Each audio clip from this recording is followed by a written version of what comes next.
Alabado sea Jesucristo, Rey de Reyes y Señor de Señores, hermanas y hermanos.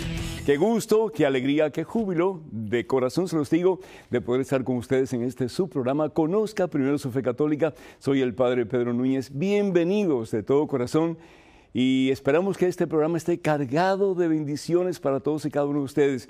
Y yo creo firmemente que a través de la prédica de la palabra, como dice San Pablo, la fe entra en el corazón del ser humano. Y espero y confirmo y declaro que esa fe en el corazón de ustedes se va a aumentar muchísimo más a través de la escucha de la palabra en el programa de hoy. Vamos a tener un programa muy interesante. Muchísimas gracias por todas sus preguntas, sus llamadas telefónicas, sus correos electrónicos. Muchísimas gracias por su sintonía y muchísimas gracias porque ustedes son los que hacen capaz este programa que siga adelante llevando al mundo la palabra de Dios. Pero en este momento hacemos un alto en nuestro acelerado caminar diario. Descansamos en los brazos poderosos y amorosos de Cristo Jesús. Hermano que me escuchas, hermana que me escuchas, vamos a orar. Padre Santo, Padre Misericordioso, Padre Bueno, Padre Amantísimo. Gracias, Señor. Gracias, Señor, porque el mundo se acabó. ¿Sí? Decían que el 21 de este mes, y realmente pues el aniversario de este servidor, 34 años de vida sacerdotal, que el mundo se terminaba, que iba a ser el día del juicio. Y qué bueno que podamos decir todos los días, mi mundo pasado se terminó. Sí, Señor. Y el mundo de hoy, quiero vivirlo más cerca de ti. Quiero dejar mis cadenas a un lado, quiero dejar mis yugos a un lado, quiero dejar mis esclavitudes al pecado a un lado. Sí, Señor, ese mundo terminó. Y quiero comenzar un mundo nuevo contigo, Señor. Un mundo lleno de expectativas, de sueños, de esperanzas, Señor. De fe en tus promesas, tú que dices, nunca te dejaré huérfano, estoy contigo siempre. Gracias, Señor, por este hermano que está escuchando, por esta hermana que está escuchando, porque este es el momento de una vida nueva. Este es el día de tu salvación, dice la palabra de Dios. Este es el día de tu victoria. Este es el día en que yo quiero levantarte de tu miseria y darte una vida nueva. Este es el día en que yo quiero quitar tus cadenas, cualesquiera que esas sean. Puede ser tu lujuria, puede ser tu apetito por el dinero, puede ser tu apego por cosas materiales, puede ser tus envidias, tus críticas, tus chismes, cualquier cosa, tus rencores, tus faltas de perdón. Tantas cosas, Señor, que nos esclavizan muchas veces y que nos hacen sentir que no tenemos fuerzas para levantarnos y comenzar de nuevo. Señor, gracias, Padre Santo, por ese regalo maravilloso que nos has hecho en Cristo Jesús, tu Hijo, nuestro Señor. Él quien nos dice y nos reafirma, no los dejaré huérfanos, estaré con ustedes siempre. Y especialmente en los momentos más difíciles de nuestra vida, Jesús estará más cerca de nosotros. Bendice, Padre Santo, a cada uno de mis hermanos, mis hermanas, que podamos de verdad decir, mi mundo llegó a su fin. Mi mundo lejos de Dios llegó a su fin. Mi mundo esclavizado al pecado llegó a su fin. Y hoy es un día nuevo. Y de la mano de Cristo Jesús me levantaré de mis miserias, soltaré mis cadenas y comenzaré una vida nueva. Un camino nuevo. Una vida y un camino de santidad de la mano de ese que es el Santo, Cristo Jesús el Señor. A ti, Padre Santo, que vives honra, honor y gloria por los siglos de los siglos. Amén, Señor. Así sea. Y de corazón lo decimos, amén, así sea. Qué hermoso, hermanos, que no importa cuándo venga el fin del mundo, que podamos decir, Señor, todo tuyo, todo tuyo. Preocuparme de nada, solamente de que yo esté en gracia, para que tú me levantes, oh Dios, me lleves al centro de tu divino corazón y yo pueda ser tuyo para toda la eternidad. Qué hermoso, hermanos.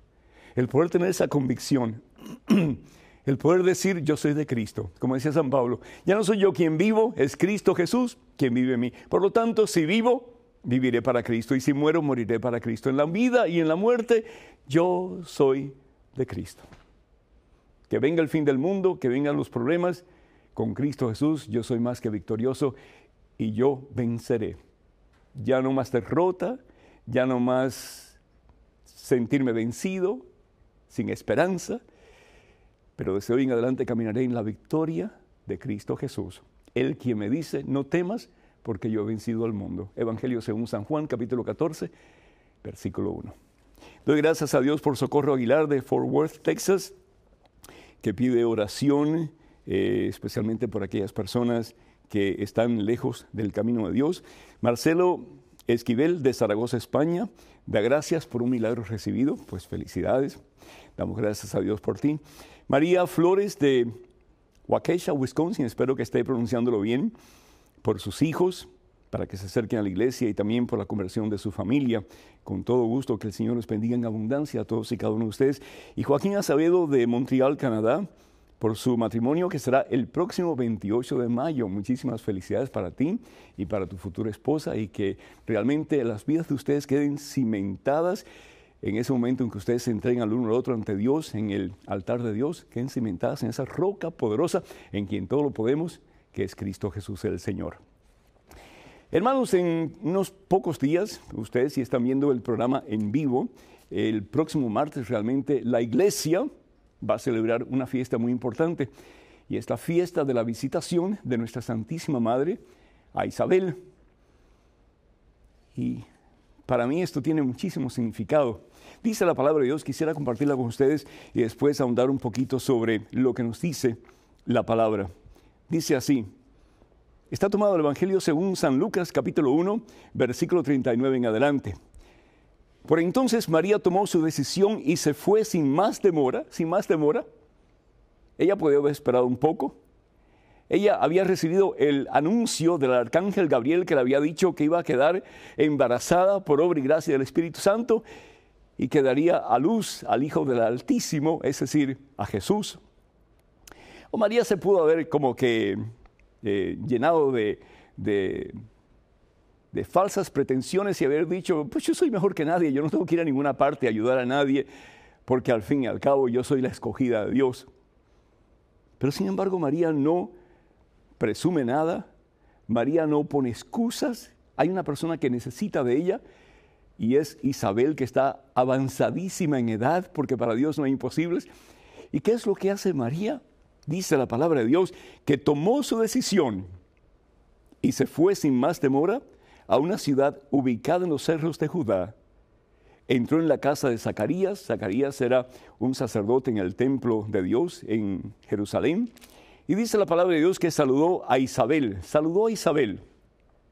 Lo primero que hace María es ocuparse de las necesidades de otras personas. Ocuparse de las necesidades de otra persona. En este caso, Isabel. Qué hermoso si nosotros, como cristianos de verdad, nos ocupáramos de las necesidades los unos de los otros.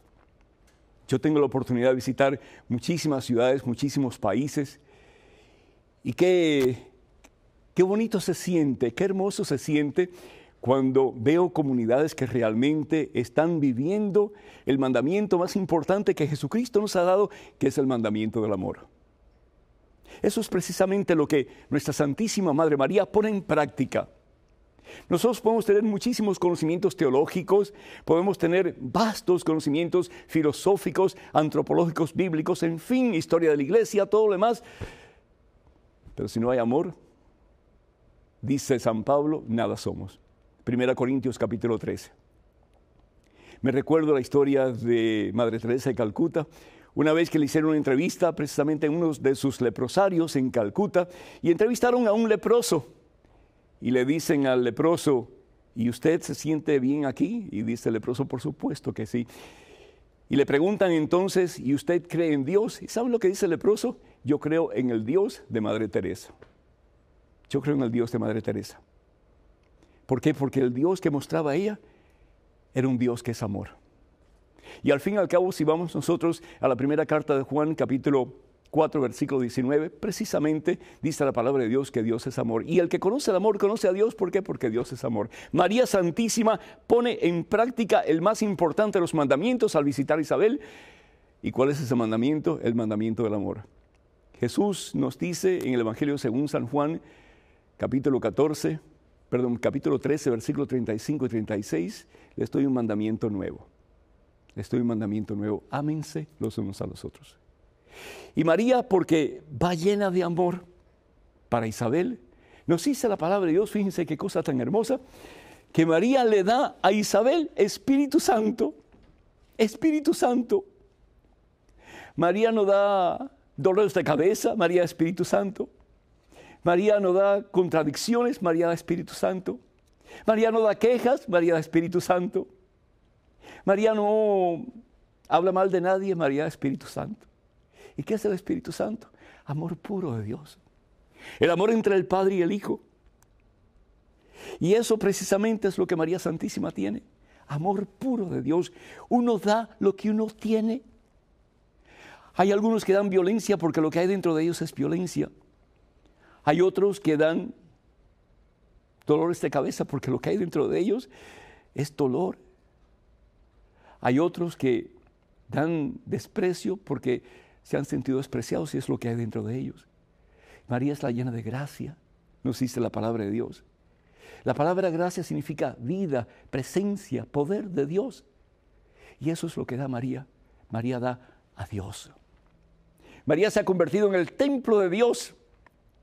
Hay hermanos protestantes y evangélicos que dicen, no, pero María es una mujer como otro cualquiera. Alguien hasta una vez me dijo, tuvo la osadía de decirme, María es como un vaso que Dios después descartó.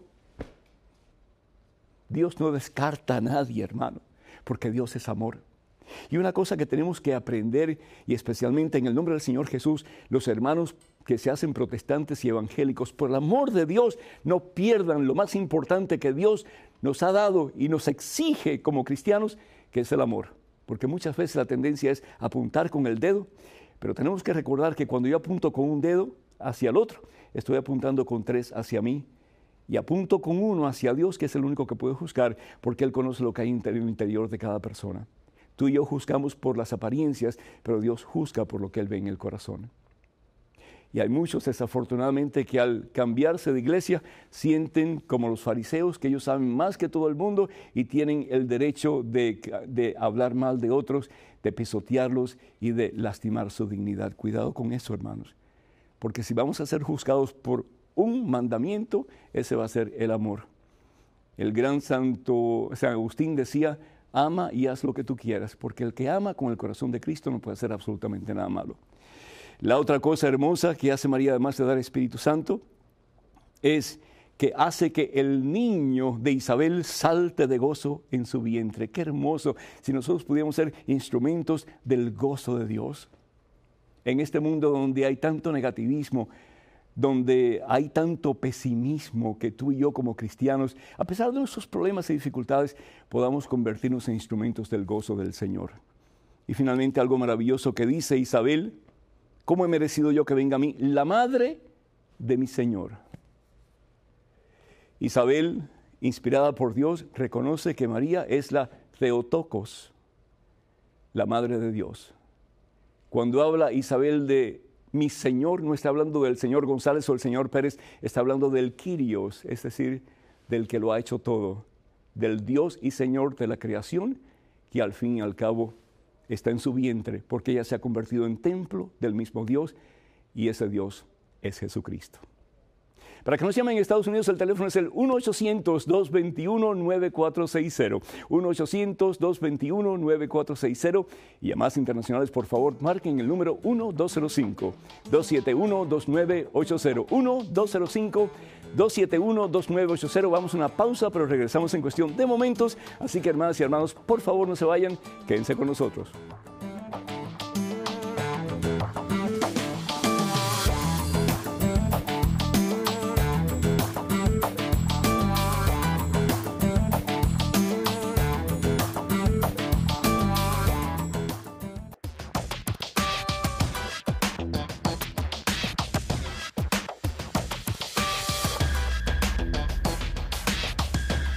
Alabados a Jesucristo, bienvenidos una vez más, hermanas y hermanos, a este su programa, Conozca Primero su Fe Católica. Estaba escuchando la música, dije, ¿será esta la música? ¿No será? Pero bueno, qué interesante, está bonita. Tenemos en estos momentos un correo electrónico con una pregunta que estoy seguro va a ser muy interesante, así que adelante por favor con la pregunta. Padre Pedro, tengo 26 años, estoy casada y tengo una bebé. Necesito asesoría matrimonial. Hace unos meses mi esposo se convirtió al Evangelio. Me agrede verbalmente por ser católica. Dice que es una doctrina torcida y que soy idólatra. Cada domingo peleamos porque yo no le quiero acompañar al culto y siento que mi matrimonio se viene en picada.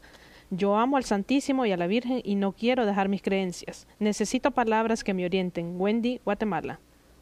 Lo que estamos hablando precisamente, Wendy, yo no sé, y de nuevo, no sé si decir con todo respeto o si es decir, ¿por qué hacen eso? Pero el sembrar veneno en los corazones de tantas personas que desafortunadamente son ignorantes en la palabra de Dios y las enseñanzas de la iglesia. Wendy, si tu esposo realmente se acerca al Señor, que es fuente de vida y de amor, entonces lo que él tiene que tener es sobre todo más amor hacia ti y más amor hacia las personas que los rodean. ¿Cómo es eso? Que una persona dice que se va a acercar al Señor Jesús, dice que ha abrazado el Evangelio al fin y al cabo es Jesucristo, Él es la buena nueva. Tanto amó Dios al mundo que dio a su único Hijo, para que todo el que crea en Él no se pierda, sino para que tenga de Él salvación y vida eterna. Evangelio según San Juan, capítulo 3, versículo 16. Entonces, ¿cómo podemos decir que yo me acerco a Jesús, que es fuente de amor, que es fuente de entrega, que es fuente de total dádiva, lo dio todo en una cruz hasta la última gota, y andar con berrinches y andar con pleitos y todo lo demás, no tiene sentido para mí.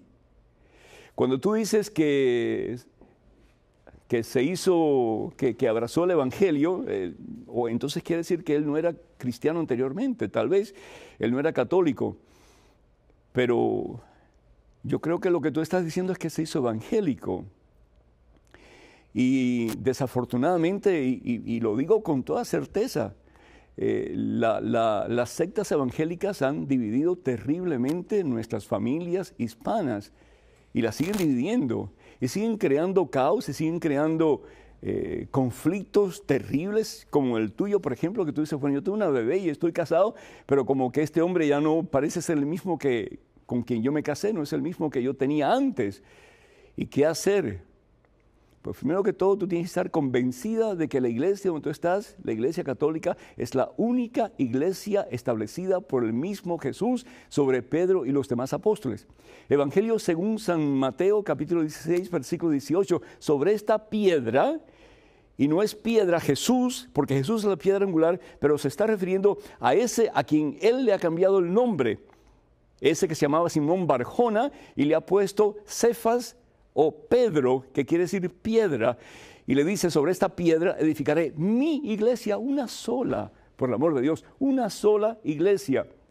Lo hemos dicho en este programa y lo seguiremos diciendo hasta que ya no tenga más aliento. Jesús no establece 20,000, ni 30,000, ni 40,000 iglesias. Dios no es 40,000 dioses, Dios es uno solo y la verdad de Dios es una sola. Y por eso Jesús establece una sola iglesia para dar a conocer su única verdad al mundo entero y a través de las generaciones hasta el fin de los tiempos. Yo te invito para que tú seas firme en tu fe. Qué bueno que tú dices que tú amas al Santísimo, es decir, que tú amas la Eucaristía. Qué bueno que tú dices que tú amas a María Santísima. Ella es nuestra mamá. Ella tiene muchísimo que enseñarnos en el camino a Dios y hacia Dios. Yo siendo tú oraría mucho. Lo primero que haría sería orar definitivamente. Lo segundo que yo haría sería sentarme a hablar con tu esposo. Hablando la gente se entiende. Y Wendy, tú tienes que sentarte a hablar con tu esposo y dejarle saber a él que él está destruyendo tu familia, la familia de él. Y que él prometió delante de Dios que ustedes iban a ser uno hasta el fin de los tiempos, hasta que la muerte los separara. Yo te invito también para que le invites a él para que busque un sacerdote de confianza para que él pueda sacar todas las preguntas que él tenga, los comentarios que él quiera hacer y busque la verdad, busque respuestas que realmente le puedan ayudar. Una persona que yo te recomiendo en Guatemala es el padre Hugo Estrada. Él es salesiano, está en la capital. Habla con él y si él no puede atenderlos, tal vez él pueda aconsejarle a alguien que los pueda atender. Pero tu esposo tiene que tomar decisiones bien serias. Si él es quien quiere mantener el matrimonio o no. No depende de ti, Wendy, depende de él. Vamos a estar orando por ti mucho y por él también. En estos momentos, otro correo electrónico. Adelante, por favor. Padre Pedro, ¿Podría explicarme la siguiente frase, María, Madre de la Iglesia, y mencionar citas bíblicas? Además, lo que dice el Catecismo de la Iglesia según el tema expuesto. Luis Rafael Sac Mus, Guatemala. Que viene de Guatemala también. Luis, pues, si nosotros vamos al libro de los Hechos de los Apóstoles, capítulo 9, versículos 4 y 5, la palabra de Dios nos dice, Saulo de Tarso iba hacia Damasco. ¿Y qué estaba haciendo Saulo de Tarso? Persiguiendo a la iglesia que Jesús había establecido sobre Pedro y los demás apóstoles. Saulo quería extinguir a los cristianos, quería destruir la iglesia de Jesucristo. ¿Qué es lo que sucede? Dice la palabra de Dios, versículo 4.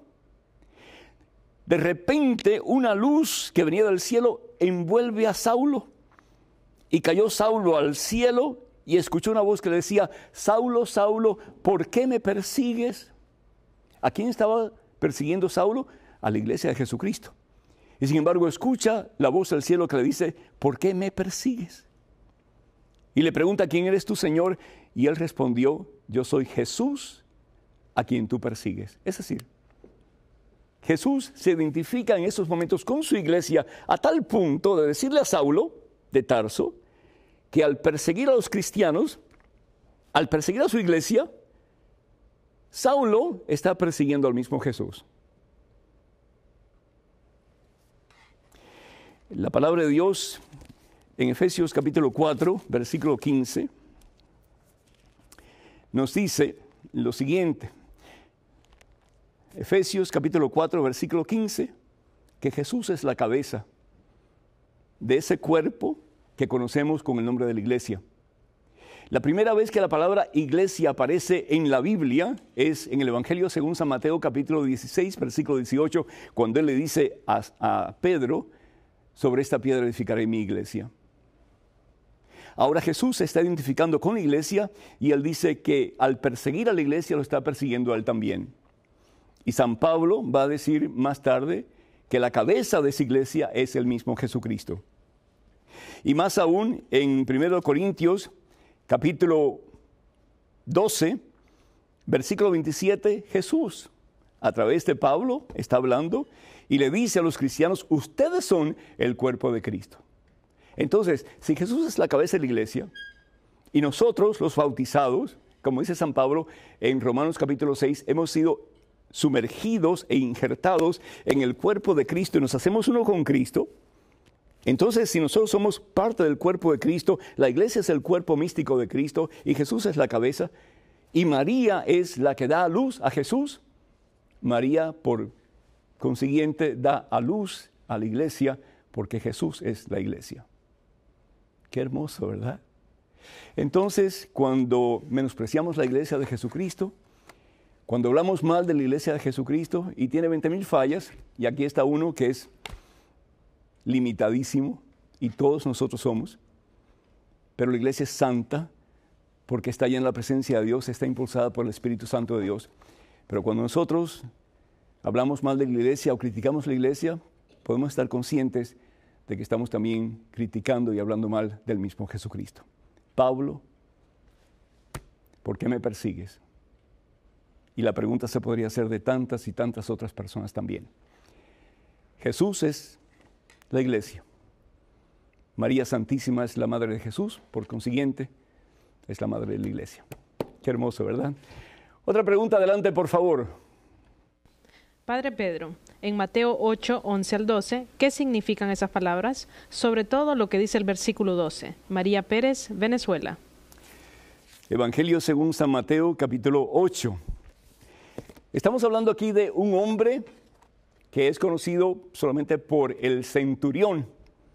El centurión era un capitán de soldados, usualmente dirigía un grupo de 100 personas, de ahí la palabra centurión de 100. El centurión era pagano, sin lugar a dudas. Era un hombre que no conocía al único y verdadero Dios. Y sin embargo, ¿qué es lo que hace el centurión? Va donde Jesús y lo proclama Señor. va donde Jesús porque tiene su muchacho que está en casa enfermo. Y va al único que tiene poder para solucionar su problema. Tú puedes buscar en 20,000 lugares la solución de tus problemas y está bien. Pero donde siempre vas a encontrar la solución de todos tus problemas es en Dios, es en Jesucristo. Bendito sea Dios. ¿Qué es lo que hace el centurión? Se humilla delante de Jesús. Dice la palabra de Dios que el que se humilla será exaltado. Este hombre que era pagano tiene más fe que muchos de aquellos que habían vivido toda su vida en la fe de un solo Dios, y sin embargo este hombre que de seguro creía en una multiplicidad de dioses, opta por creer en Jesús como su Señor, como su Dios. Tanto así que le dice: Señor, mi muchacho está enfermo. Señor, de nuevo la palabra Señor, que en el griego se dice Kyrios, para hablarnos de la inmensidad de Dios. Kyrios es el que hizo todas las cosas, Kyrios, el único y verdadero Dios. Y dice Jesús, y esta es tu pregunta, que Jesús entonces dice: les aseguro que no he encontrado a nadie en Israel con tanta fe. Uf, ¡qué tremendo! Y de seguro pues ahí estaban los letrados y estaban los religiosos del pueblo. Y sin embargo Jesús dice esto: no he encontrado en todo Israel a una persona con tanta fe como esta persona, como el centurión. ¿Cómo te sentirías tú si de pronto Jesús viene a tu iglesia y te dice: no he encontrado nadie en esta iglesia con tanta fe como aquel que está lejos de los caminos de Dios? ¿Cómo te sentirías tú? Pues te aseguro que estos hombres no se sintieron nada bien. Y Jesús sigue diciendo: yo les digo, vendrán muchos del oriente y del occidente para sentarse a la mesa con Abraham. El reino de los cielos va a ser como una gran Eucaristía. Vamos a estar sentados a la mesa con Jesús. Pero esa acción de sentarnos a la mesa va a ser tan íntima, tan estrecha, que vamos a estar unidos para siempre a Jesús. Él contemplándonos a nosotros y nosotros contemplando a Jesús en ese éxtasis eterno que es el cielo. Vendrán muchos a sentarse a la mesa con Abraham, con Isaac, con Jacob en el reino de los cielos, mientras que los que debían entrar, es decir, los judíos, los que habían conocido la palabra de Dios desde el principio, serán rechazados a las tinieblas, y allí será el llorar y el rechinar de dientes. Para que nos llamen en Estados Unidos, el teléfono es el 1-800-221-9460. 1-800-221-9460, llamadas internacionales. Por favor, marquen el número 1-205-271-2980. 1-205-271-2980. Esperamos sus llamadas como agua de mayo. Vamos a una pausa, hermanas y hermanos, pero regresamos en cuestión de momentos. Así que, por favor, no se vayan, quédense con nosotros.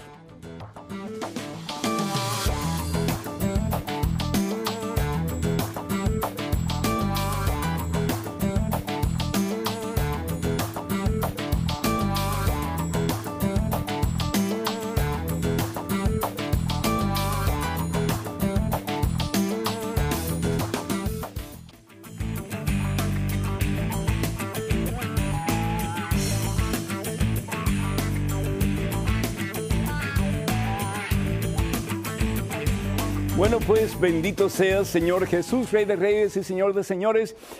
Bienvenidos de nuevo, hermanas y hermanos, a este su programa Conozca Primero su Fe Católica. Soy el Padre Pedro Núñez y gracias por acompañarnos. Tenemos en estos momentos una llamada de Raúl de Wisconsin. Raúl, ¿me escuchas? Buenas tardes, Padre. Muy buenas tardes, el Señor te bendice. Bienvenido, Raúl, adelante. Mi pregunta es, ¿cómo puedo convencer a mi cuñada de que uno como católico no debe de guardar el sábado? Es que ella está yendo como a pláticas con otras personas que son evangélicas. Sí. Y le están metiendo de que uno tiene que guardar el sábado. ¿Y cómo puedo convencerla yo de que nosotros no tenemos que guardar el sábado? ¿Qué significa la palabra sábado, Raúl? La verdad no. La palabra sábado viene del hebreo Shabbat, y la palabra Shabbat significa descanso. Entonces lo que la palabra de Dios nos está pidiendo es que un día de la semana descansemos para darle gloria a Dios. Si nosotros vamos al libro del Éxodo Y si tienes tu Biblia, yo te invito para que tú la abras, el libro del Éxodo, en el capítulo 20, libro del Éxodo, capítulo 20, dice la palabra de Dios, en el versículo 8, acuérdate del día sábado, es decir, del Shabbat, del día de descanso, para santificarlo. Trabaja 6 días y en ellos haz todas tus faenas, pero el día sábado conságraselo al Señor tu Dios. Para nosotros los cristianos, el sábado no es el Shabbat de los judíos, que no creen que Jesucristo salió victorioso de la tumba. Para nosotros los cristianos, sin embargo, el día del Shabbat, el día de descanso, el día de victoria, es el día domingo. Y si vamos al Evangelio según San Juan, capítulo 20, vamos a ver que el día que nosotros celebramos, el Shabbat, es precisamente el primer día de la semana, que para los judíos era el día después del Shabbat. Es el domingo, dice la palabra de Dios, Evangelio según San Juan, capítulo 20, versículo 1, el primer día de la semana, después del sábado, es decir, después del Shabbat judío, María Magdalena fue al sepulcro muy temprano cuando todavía estaba oscuro, etcétera, etcétera. ¿Y qué fue lo que vio en el sepulcro? Nada. ¿Por qué? Porque la tumba estaba vacía. ¿Por qué? Porque Jesucristo no estaba muerto. ¿Por qué? Porque Jesucristo había resucitado. Para nosotros, entonces, el Shabbat, el día de descanso, el día para glorificar al Señor, es el día domingo. La palabra domingo significa día del Señor porque es el día de la victoria. Es el día en que Jesús conquista y para siempre la muerte, el pecado y al mismo Satanás.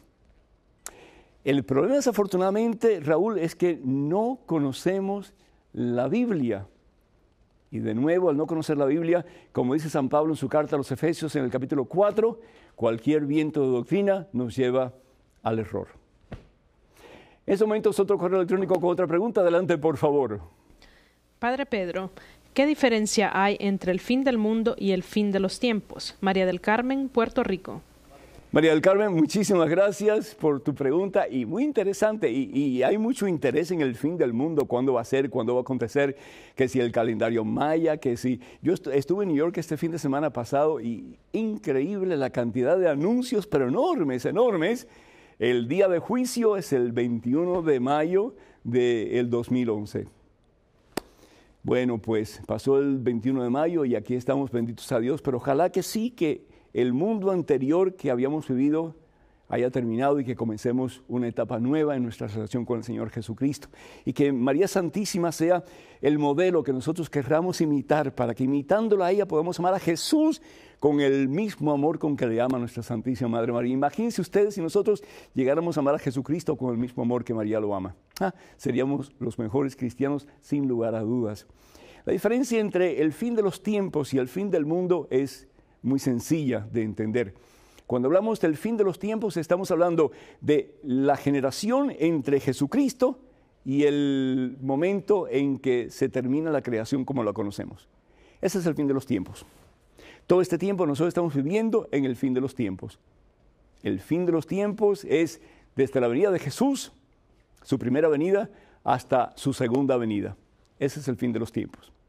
El fin del mundo es cuando todo lo que conocemos como es en la creación va a desaparecer y cuando el Señor Jesús va a venir en su segunda venida.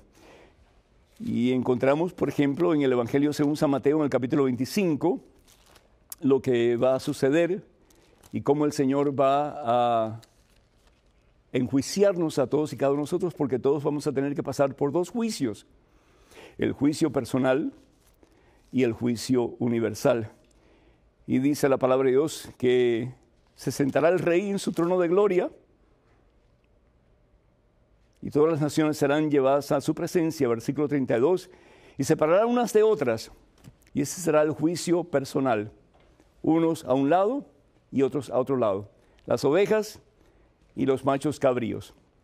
Las ovejas que siempre están unidas y los machos cabríos que siempre se están dando patadas. ¿A qué grupo tú perteneces si en estos momentos el juicio personal aconteciera para ti? ¿Eres tú una persona que vive su vida regida por el amor o eres tú una persona que vive como el mundo, que no conoce a Jesucristo, el amor de los amores? Ahí está la diferencia entre el fin de los tiempos, que los estamos viviendo, y el juicio final, que vendrá cuando se acabe el mundo, en el fin del mundo. Y los buenos, dice la palabra de Dios, irán al cielo, y los que no han sido buenos, pues irán al suplicio eterno. Y cada cual tiene que tomar su decisión. Ojalá que nosotros tomemos la mejor decisión, que es con Cristo hasta el final y después con Cristo para toda la eternidad. Ojalá que así sea. Correo electrónico, otra pregunta, adelante, por favor. Padre Pedro, yo he escuchado varias veces que se dice que nosotros amamos a Dios si cumplimos sus mandamientos. Eso me suena a un amor condicional, un amor sujeto a mandamientos, es decir, sin libertad. Yo creo que en el amor hay libertad. Juan Roberto, Monterrey, México. Juan Roberto, interesante tu pregunta, pero el amor, a ver cómo te lo explico bien. El amor es una condición en sí mismo. Es decir, cuando yo realmente opto por amar a una persona, yo opto por ser responsable por esa persona. Un papá y una mamá que tienen una criatura, acaba de nacer, el amor de ese padre y de esa madre se desborda hacia esa criatura. Y como que esa criatura se convierte, espero yo, después de Dios, en lo más importante para ellos. Su comer, su dormir, su salud, su techo, todo su bienestar total. ¿Por qué? Porque cuando yo amo a alguien, yo quiero la felicidad para esa persona. ¿No fue eso lo que hizo Jesús en la cruz? Ahí estaba la condición de su amor, que lo dio todo, hasta la última gota de su sangre. En ese momento, hermano y hermana, y esto es teología católica de la buena, Jesús prefirió tu vida a la de Él. Tu vida la prefirió, la dio por amor a ti. Eso es lo que significa amar sin condiciones. Pero ahí está la condición, que yo me convierto en una persona que busco tu total y completa felicidad, tu mejor bien. Y eso al fin y al cabo es lo que hace Dios. Entonces, ¿qué es lo que dice Jesús? Buscando no su mejor bien, pero tu mejor bien y el mío. Que si realmente lo amamos, guardaremos sus mandamientos. Lo dice Evangelio según San Juan, capítulo 14, versículo 15. Si ustedes me aman, guardarán mis mandamientos. Uno puede decir, pues entonces lo que Jesús está diciendo, que para realmente yo vivir cerca de Él, para estar en relación con Él, yo tengo por necesidad que suplir esa condición, y esa condición es someterme a sus mandamientos. Sí, pero no por el bien de Jesús, sino que por tu bien y el mío. Si nosotros no cumplimos los mandamientos, Dios no nos puede torcer el brazo. ¿Por qué? Porque Dios te ha dado a ti, me ha dado a mí, libre albedrío. Nos ha dado completa y total libertad. Dios te respeta infinitamente. Pero Dios, porque te ama tanto, va a buscar los medios hasta el último suspiro de tu existencia para que tú cambies tu camino y lo aceptes a Él como tu único Señor y verdadero Señor y Salvador, y comiences de verdad a entregar tu vida completa y totalmente a su señorío. El amor no exige condiciones. El amor es libre. Y en libertad tenemos la opción de amar o de no amar. Pero ¿sabes una cosa? Una vez que tomamos la decisión de amar, y ahí está la condición, entonces el Señor dice, ama de verdad. No a medias. No con tapujos. No de vez en cuando. No cuando te venga en gana. O caliente o frío. Porque los tibios serán expulsados de mi boca. No porque el Señor quiere expulsarnos, pero porque nosotros hemos tomado la decisión de no querer nada con Dios. Queremos hacer de nuestra vida lo que nosotros queremos y ser nuestros propios dioses, y eso al fin y al cabo fue el primer pecado de nuestros primeros padres, Adán y Eva. La soberbia. El hacer con sus vidas lo que ellos querían y no hacer la voluntad de Dios. Y porque Dios nos ama tanto, quiere que hagamos su voluntad. ¿Por qué? Porque ahí entonces vamos a ser verdaderamente felices. Estamos en Facebook, hermanas y hermanos, y me encantaría que ustedes se suscriban a la página de este servidor, el Padre Pedro Núñez, y todo lo que tienen que hacer es ir a facebook.com/EWTN Español. Y también, pues, si ustedes quieren ver estos programas o muchos otros que hemos hecho de Conozca Primero su Fe Católica, pueden ir a YouTube. Lo que tienen que hacer es ir a youtube.com/EWTN Español y ahí van a ver una multiplicidad de programas a su servicio. Vamos a una pausa en estos momentos, pero regresamos en cuestión de momentos, así que hermanas y hermanos, por favor, no se vayan, quédense con nosotros.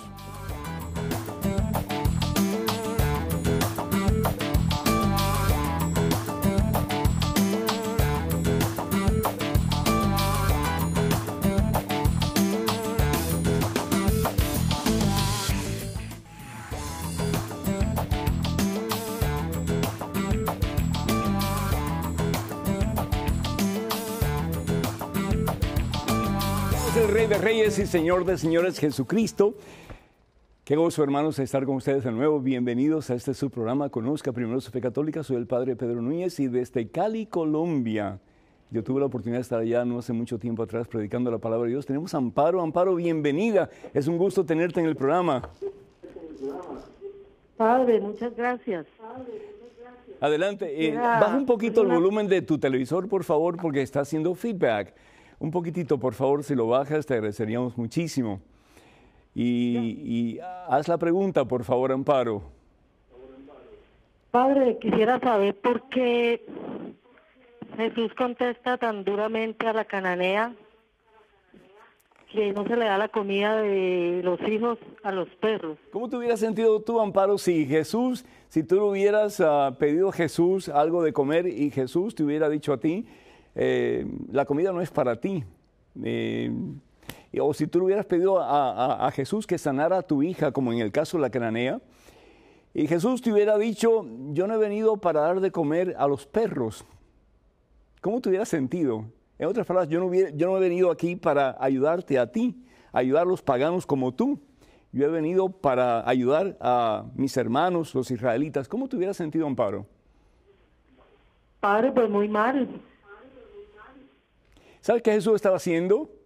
Probando la fe de aquella mujer. ¿Nos dice la palabra de Dios?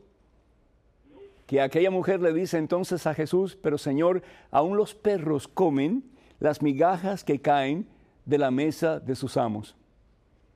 Y Jesús vuelve a decir lo mismo que dijo del centurión.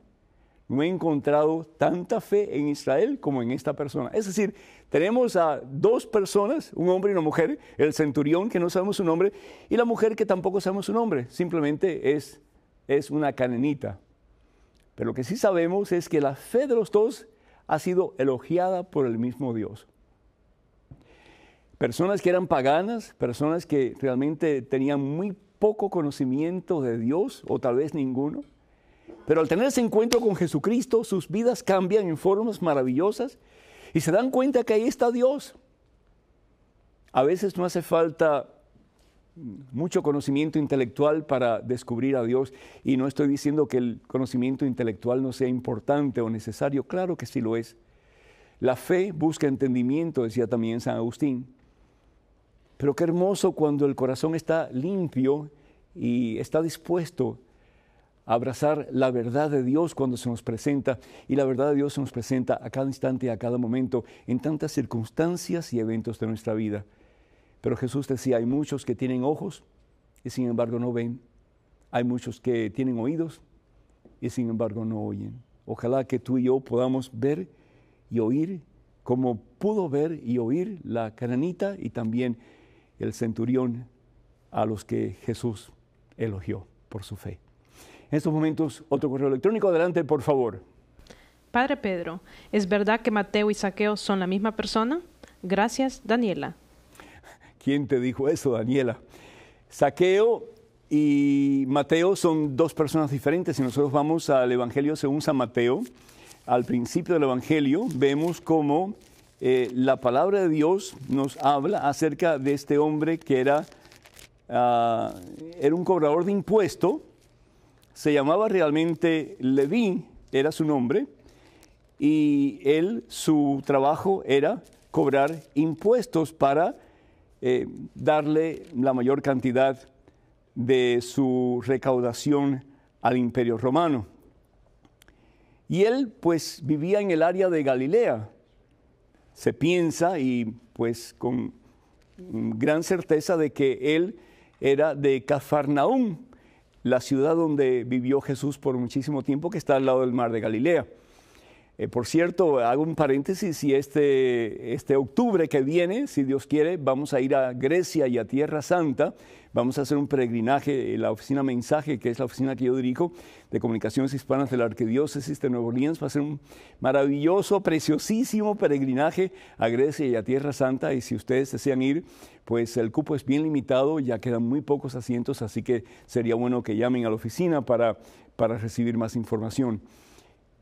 Pero Leví, que después se conoce con el nombre de Mateo, es del área de Cafarnaúm, y lo más probable que de la ciudad de Cafarnaúm. Sin embargo, Zaqueo es de Jericó, y si nosotros vamos pues al Evangelio, vamos a ver cómo Zaqueo tiene ese encuentro con Jesús que lo cambia, y lo cambia para siempre. Y no solamente Zaqueo era cobrador de impuestos, pero más aún Zaqueo era el jefe de los cobradores de impuestos. Entonces sí tenían similitudes en el sentido de que los dos pues trabajaban para el Imperio Romano y trataban de sacarle el jugo más posible a los pobres israelitas que tenían que pagar impuestos bien altos al imperio, pero también tuvieron otra similitud, y yo creo que esa es la más importante. Tanto Mateo como Zaqueo vinieron a los pies de Cristo Jesús. Se dejaron tocar por el Señor Jesús y sus vidas cambiaron para siempre.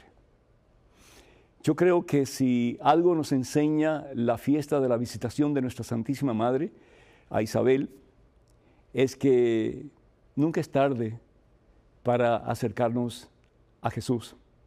En el caso de Isabel, Isabel era una mujer ya avanzada en edad, y sin embargo tuvo ese encuentro con Jesucristo a través de María Santísima. Y nunca es muy temprano para conocer a Jesús y empezar a caminar en el camino de Jesús, como en el caso de Juan Bautista, que saltó de gozo en el mismo vientre de su madre al tener ese encuentro con María, y más profundamente que María, con el mismo Jesús que habitaba en el vientre de María. En estos momentos, desafortunadamente, ya se nos termina el tiempo. ¿Cómo se va el tiempo de rápido? Yo no sé, pero en este programa se va el tiempo excesivamente rápido.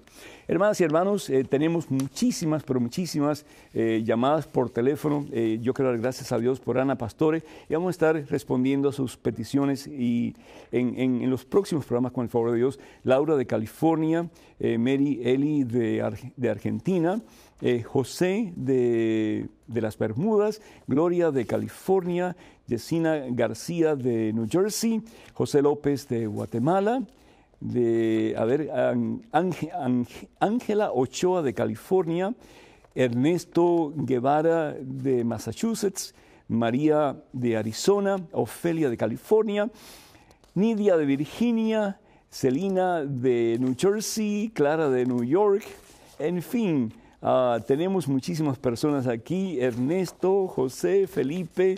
Bueno, y vamos a estar respondiendo a sus preguntas y dando gracias a Dios por ustedes, y vamos a estar orando mucho por todos ustedes. Endina Paredes de Venezuela dice que tuvo un conflicto serio con su iglesia en relación a la Divina Misericordia, y que pues ella está desalentada y hasta se quiere hacer evangélica. Endina, por el amor de Dios, en la fiesta de la Divina Misericordia, cuando hablamos del amor de Dios, pues ahí es cuando más que hay que amar a Jesucristo, hay que amar a su iglesia. Acuérdense lo que dice la palabra de Dios en Efesios, en el capítulo 5, que Jesucristo dio su vida por la iglesia.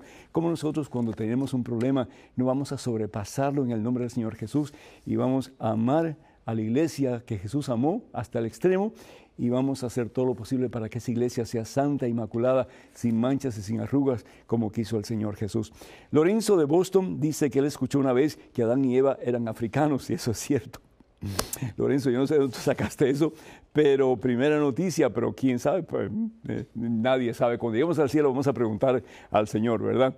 Tomás Hernández de Puerto Rico, y también Lady de Providence, Rhode Island, hace más o menos la misma pregunta acerca de la vestimenta de nosotros católicos en la iglesia. Y qué bueno que ustedes hacen esa pregunta porque realmente a veces yo voy a algunas iglesias y nada que ver. Tenemos que hacer una pregunta, ¿cómo se vestiría Jesús para presentarse delante de su Padre? Si Jesús estuviera en una forma humana como nosotros, ¿cómo se vestiría María Santísima, verdad? Se vestiría con las cosas así todo por fuera y bien apretada y para que la gente la viera. Hermanos, nosotros tenemos que ser luz del mundo, dice la palabra de Dios en Mateo capítulo 5, versículos del 13 al 15. Tenemos que ser sal de la tierra. Y si nosotros no damos ejemplo de vida, si no damos testimonio de vida cristiana, entonces ¿quién lo va a hacer? ¿Verdad? Así que muchísimas gracias por la pregunta. Mariela de Guatemala dice, ¿dónde está en la Biblia que María está en el cielo? Pues creemos que Dios es un Dios de vivos, dice la palabra de Dios en el Evangelio según San Marcos capítulo 12, dice la palabra de Dios que Dios es un Dios de vivos, Dios no es un Dios de muertos, dice Jesús. Así que si María está viva, porque Dios es un Dios de vivos, ¿dónde va a estar María? ¿En el infierno? Por supuesto que no. ¿Dónde va a estar María? Pues en el cielo, muy cerquita de ese que es su Señor, pero también es su Hijo, que es Jesús nuestro Salvador. Este fin de semana voy a estar en Nueva Orleans, vamos a tener una cena muy especial para recaudar fondos para el Ministerio Mensaje, así que si ustedes nos pueden acompañar, más que bienvenidos, y recuerden el peregrinaje del mes de octubre. También quiero recordarles sus oraciones por EWTN y también pues sus donaciones que son muy importantes para que podamos seguir llevando el Evangelio hasta los confines de la tierra. Que la bendición de Dios Todopoderoso, Padre, Hijo y Espíritu Santo esté con ustedes hoy y siempre. Que pasen un día muy feliz y hasta el próximo miércoles. Dios mediante.